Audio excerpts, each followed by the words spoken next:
But I have learned a bit from you, and I think I have so much more to learn from you about building strong business relationships. So can you speak on that? What are a couple top things that you do in order to start building that relationship with somebody that you have not had any connection with just yet? Absolutely. So number one, I would consume over 100 hours of their content. Whatever it is, I want to deeply know them, like intimately. People share a lot of information about themselves, but sometimes we're not patient enough to actually go deep and archive what it is they do. Secondly, I would subscribe to their newsletters if they have it. Thirdly, I would follow them on all forms of social media.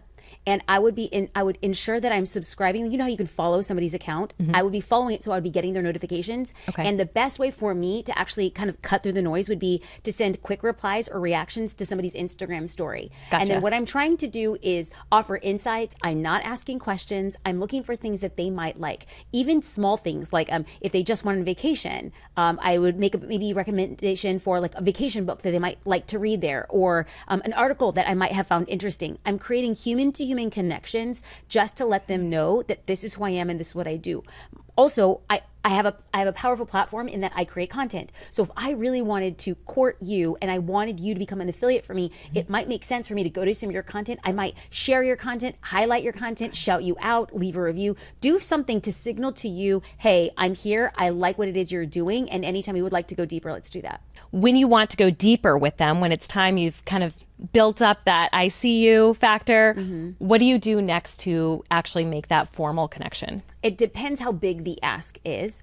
So normally I would start with a small ask, and the small ask would be almost if I can make it a give. Like I would probably invite somebody on my podcast, or I would probably say, hey, can I interview you? I have a newsletter list of these many people and I would like to do like a quick Q&A session. So what I'm trying to do is signal first that before I ask you, I want you to get to know me. How can I get to know me? Was let me do something for you. Okay. So you're giving, and you've explained it to us before as deposits and withdrawals, right? So you're putting in your deposits first before you ask for any kind of withdrawal. I will be more likely to get, I mean, just think about this. If I went to the bank and I had not put any money in the bank and I'm asking it for $100, I'm not going to get it.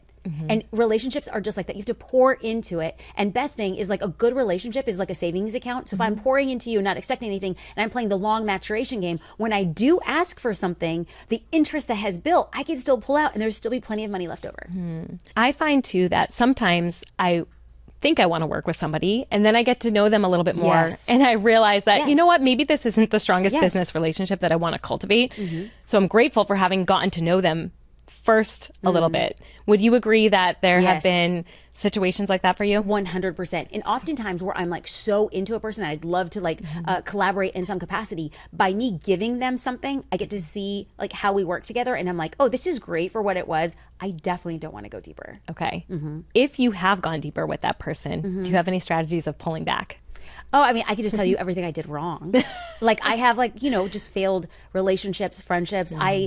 I easily in the beginning got confused between thinking that like a business relationship was a friendship, and that was very difficult for me. I didn't look at some business relationships in a way that I thought I would need a contract.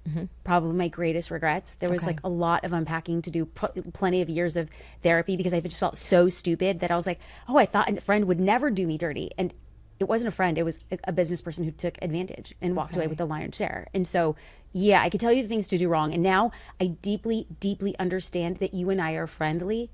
And what we have is a business relationship. At some point, it might expand from there. But I am definitely sure and always clear, as hard as it is, that what this is business. Okay. So there's that clear distinction that you put between your friends and your family and your business partners. Absolutely. So let's flip the script on that. And people who are affiliates for you, what do you do for them to make their life easier in order to push your products? Oh, it's content in all the ways. And I have noticed that the best affiliates are the people who are talking about your offer, services, or membership naturally, because they're already excited and it's coming from such a real place that anytime you can give them something Like, so for instance, they already have a fire of desire around what it is you're offering. Now, if you give them something that acts as the gasoline, then everything takes off in disproportionate ways. And so I'm always finding out ways to strategize content for them, give them resources, connect them to people that would help elevate or amplify what it is they're doing.